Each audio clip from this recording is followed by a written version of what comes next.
दुखे कोणालाही विचारा जगामध्ये हाच अनुभव आहे. एक पुती रडे, निपुती रडे, सात पुती रडे, सगळे रडारडच आहे. ऐका नाही, ऐका नाही, रडारड का सांगूच उदाहरण. विचारा एखाद्या आजोबाला, बाबा कसं काय बरं आहे ना, 150 एकर बाग आहे ते बाबा पठ्ठ्याला, पण डोळ्यात पाणी. काय झालं? 4 मुलं झाले बाबा, पण काय करावं, एक दारूचा धंदा करताय, दुसरं पिऊन गटारात पडतंय, तिसऱ्याने 7 खून केले, आणि चौथं लोकांची खिशे कातरताय. रावलेला विठाला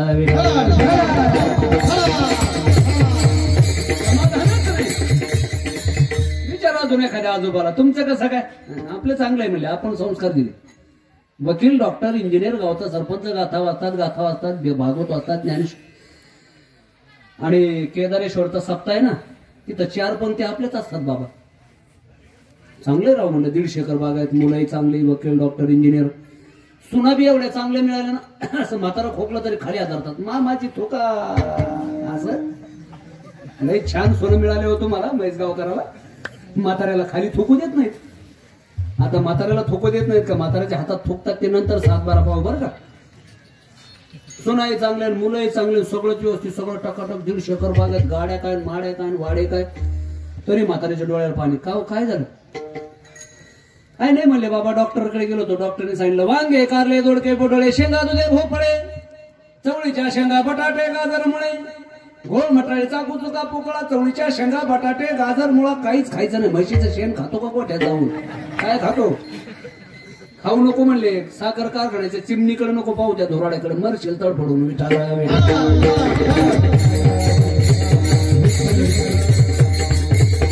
एक पुती रडे, निपुती रडे. ज्याला मुलं नाही त्यांनी तरी गपचीप राहा ना. गपचीप राहतील त्याला म्हाताराच कोण म्हणालो. जे मा अंतारा करतं त्याला म्हणायचं म्हातारा. जावं बापू मुलगी आणि चालले होते रस्त्याने, 4 एकर ज्वारीचा तुकडा पाहिलाय का शेतकऱ्याचा? गरज आहे काय? नामस्मरण करावं, नाम घेता वाट चाली. ते घडत नाही म्हणून ज्ञानोबरायला सांगावं लागलं. बरं म्हणले जावं बापू याच्यात किती ज्वारी होईल? ते आपला मुलगा गेला बोलून म्हणले होईल 30 पोते. काय अक्कल आहे का म्हणले? जावं बापूच्या अक्कलच काढली. आता आदर म्हणून म्हणले मामाजी किती होईल ज्वारी? म्हणले होईल 20 पोते. काय 60 बुद्धी नाटी झाली काय? काय झालं मग? एवढी 4 एकर ज्वारी 30 पोते, आणि ते म्हणायचे 30 पोते नाही, म्हणायचे 20 पोते. माळ्याची मकान, कोल्याचे भांडणं. ऐका काय गरज आहे का? शिवार कोणतं माहिती नाही, मालक कोणते माहिती नाही, दुसऱ्याची ज्वारी नाही, दोघाचे भांडणं. रोडचं काम चालू होतं, तासभर हुज्जत, उन्हाळ्याचे दिवस. ते जावं बापू तापलं ना, नवीन रक्त तापत आहे लवकर. जसं म्हातारा उचललं त्या खडीच्या ढेगावर टाकलं पाणी. जे म्हातारं गोळू गोळू घेतलं, पडल्या पडल्या म्हातारं म्हणताय तू किती गोळू गोळू घे रे, मी काय 30 पोते मान्य करणार नाही म्हणली. मुलगी होती म्हणली काय करावं, मालकालाही बोलताय ना बाबालाही बोलताय ना. पार पाठीचे कातडे निघले, त्याचे ते कातडे पाहिले म्हातारीचे इकडे तिकडे निघलेले. ते म्हणले बाबा माना ना 30 पोते. ते म्हणले कासू पाठ किती पण घासू, 10 पोत्याची कळ कशी घासू सू. तुझ्या बापाचे घरून द्यायची तो 10 पोते. माणसं फालतू उद्योग करतात, कामामध्ये काम, काही म्हणा राम राम. आणि ते नामस्मरण जर सत्संगतीपूर्वक जीवनामध्ये घडलं त्याचा परिणाम आहे महाराज. जाईल भवश्रम सुख होईल दुःखाचे, काम करते चलो नाम लेते चलो. फक्त संतांच्या संगतीमध्ये महाराज मन लावून जर परमार्थ केला तर जीवनामध्ये परमार्थ सफल होतो. वा म्हणून हे महत्वाचं सूत्र माझे ज्ञानोबराय सांगतात. जगामध्ये सुखी व्हायचं, परमात्मा आपला करून घ्यायचं. तर अकळावा, श्रीपती, येणे, पंथी, अनेक प्रकारचे पंथ आहेत महाराज. आपल्याला काय कोणाची निंदा करायची नाही, आणि कीर्तनामध्ये टीका टिप्पणी करायचं काही कारण नाही. 16 ते 17 प्रकारचे पंथ आपल्या महाराष्ट्रामध्ये आहेत. पण आपला वारकरी संप्रदाय म्हणजे वटवृक्षासारखा आहे. वृक्षाच्या खाली अनेक झाडं उगतात, तिथेच उगतात, थोडेसे टवटवीत दिसतात आणि तिथंच संपतात. बरं का? पण वटवृक्ष मात्र 600, 700, 1000, 2,000 वर्ष जगतो.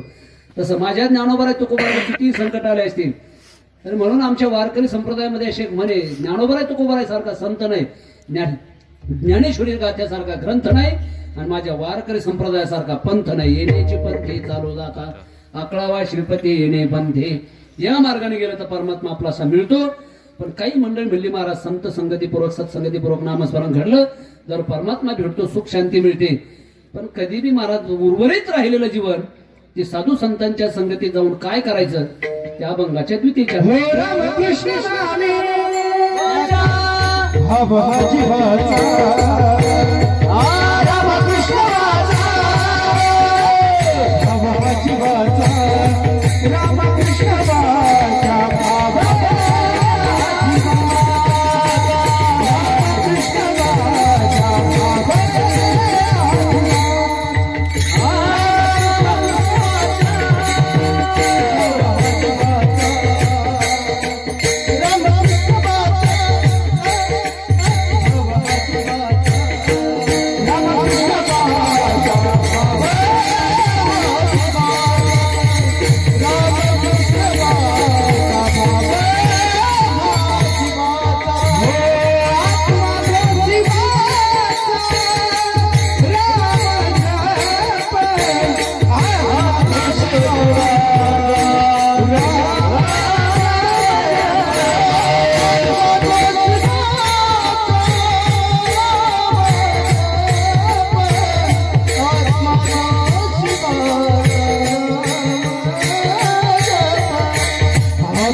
हरिमुखे म्हणा मुखाने हरी हरी म्हणा कोटी कोटी यज्ञ नित्य ज्याचा नेम एक हरिनाम जपता घरी नाम घेता वाट चाली यज्ञ पाऊला पाऊली जर माझ्या ज्ञानोबारायच्या सोहळ्यात गेलं मन लावून परमार्थ केलं ना माऊली माऊली म्हणत गेलं तरी उद्धार होतो बा एवढी ताकद आहे रामकृष्ण वाचा वाचेला सहजासहजी नामस्मरण येत नाही येतं का हजारो माणसं आहेत महाराज नाही ना मुखाले एकदा असा एक प्रसंग पाहिला मी एका सप्ताहाला गेलो सप्ताच्या मंडपात कार्यकर्ते पत्ते खेळत होते सप्ताच्या मंडपात कार्यकर्त्यांनी खेळूचे पत्ते विनेकरी गपचीप राहायला पाहिजे होतं ना कार्यकर्ते पत्ते खेळतात आणि विनेकरी वरून डोकून पाहत होतं तार वाजायचं टाक गुल्ल्या म्हणायचं नाही लावण्या जोडल्या पाहिजे का अरे विना घेतला रामकृष्ण अरे म्हण ना टाक गुल्ल्या काय म्हणतो विठाला मुखाला नामस्मरण येत नाही कधी कधी असे मुलं पाहायला मिळतात एका मंडपामध्ये एक मुलगा त्या विनेकऱ्याला खडे मारत होता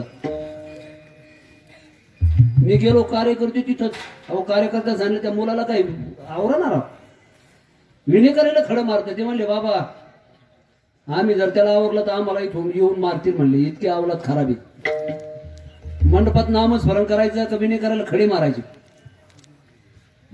त्याच्याकरता महाराज आपल्या रक्तातच परमार्थ पाहिजे आपले आई वडील जर परमार्थिक असतील ना आणि तसं तर मला वाटतं आपल्या महाराष्ट्रामध्ये पिढ्याना पिढ्या आपला परमार्थ चालू आहे आजच आपण कीर्तन ठेवलं असं नाही आपल्या वाडवडिलांपासून हा परमार्थ चालू आहे आणि तोही संतांच्या मार्गदर्शनाखाली महिपती बाबांनी मला वाटतं सगळ्या संतांचे चरित्र लिहिले निवडत बरोबर की नाही कितीतरी वर्षानंतर कितीतरी मला शतकानंतर त्यांचा अवतार झाला तरी पण भविष्यवाणीने म्हणा किंवा देववाणीने म्हणा त्यांनी संतांचे चरित्र का लिहिले तर जगाला संतांचे चरित्र कळाले पाहिजे आणि संत चरित्र जर कळाले तर अशा संतांच्या संगतीमध्ये जाऊन परमार्थ घडेल आणि परमार्थामध्ये त्यांचं जीवन सुजलाम सुफलाम होईल म्हणून मला वाटतं 57 किती अध्याय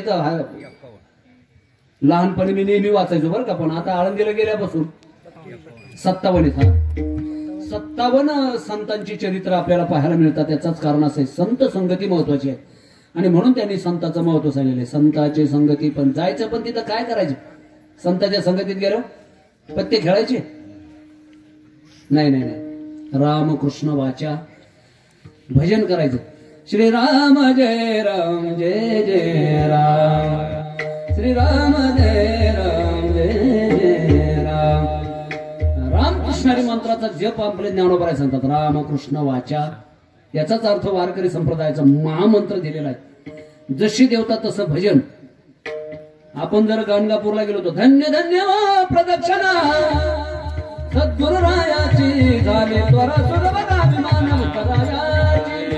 जशी देवता तसं भजन. तिथून आपली गाडी आली पंढरपूरला. आषाढी कार्तिकी तुझ्या गोंधळाचे दाटी कुंडली कधी बटा शोभे वाळवण देऊ गजानन धन अंबा उभी कर ठेवली कटीव उदो बोला उदो बोला उदो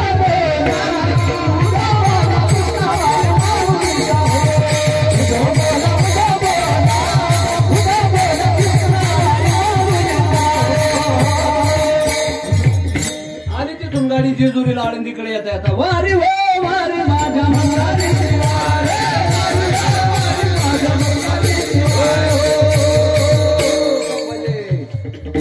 अंग हालायला लागली तिकडे. एक तर 5च मिनिटं राहिले जातात. तसं तर 12 वाजताच कार्यक्रम संपला पाहिजे होता, पण आपल्याला थंडीमुळे कोण इथे, आम्ही उशिरा तुम्ही उशिरा. जशी देवता तसं भजन. ज्ञानोबरायचं केलं तर ज्ञानदेव तुकाराम.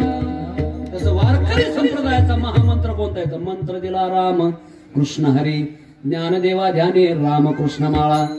आलं लक्षात. आपल्या वारकरी संप्रदायाचा महामंत्र ज्ञानोबराय सांगतात. सत्संगतीपूर्वक कोणत्या मंत्राचं स्मरण करायचं, पुरस्चरण करायचं तर रामकृष्ण वाचा. मग त्याचा पुरावा दिला भाव हा जीवाचा. आणि हे भजन कुणी केलं तर आत्मा तो शिवाचा. भगवान शिव परमात्म्याने हे भजन केलं. कधी 14 रत्न निघाली. लक्ष्मी कौस्तुभ पारिजात कसुरा. माती फेकू नका बरं का कडीची मंडळी. तुम्हाला माती घ्यायला तिकडे चान्स आहे. यांना काय 17 असल्यामुळे उघड डोळे घालता एकमेकाचे. हे काही लग्न मंडप नाही. काय काय पट्टे तर पहिल्याचा मंगलाष्टकाला सगळा अक्षता फेकून देतात. मग ताडपत्रीवरचा गोळा करायचा फेकायचा दुसऱ्याला उपद्रव. तसे आपल्याला माहिती आहे, आपण सगळे कीर्तन ऐकणार आहेत. लग्नाचा हा काही कार्यक्रम नाही. 14 रत्न निघाले बरोबर की नाही. त्या 14 रत्नामध्ये 21 रत्न निघालं. ते कोणाला मिळालं भगवान शंकर परमात्म्याला. काय भोळा बाबा आहे महाराज. कैलाशीचा देव कैलाशीचा देव भोळा चक्रवर्ती पार्वतीचा पती योगी राजा गळा रुंडमा हा पराक्रती राम नाम मुखी राम नाम मुखी राम नाम मुखी शोभत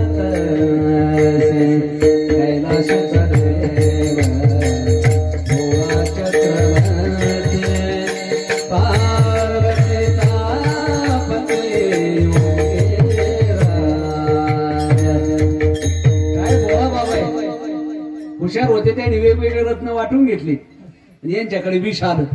नंतर लक्षात आलं अरे विष घेतलंय आपण जगाच्या कल्याणाकरता, पण त्रास व्हायला लागला. लक्षात आलं आपण रामाचं भजन करतोय. शिवाचे हृदय नांदते श्रीराम.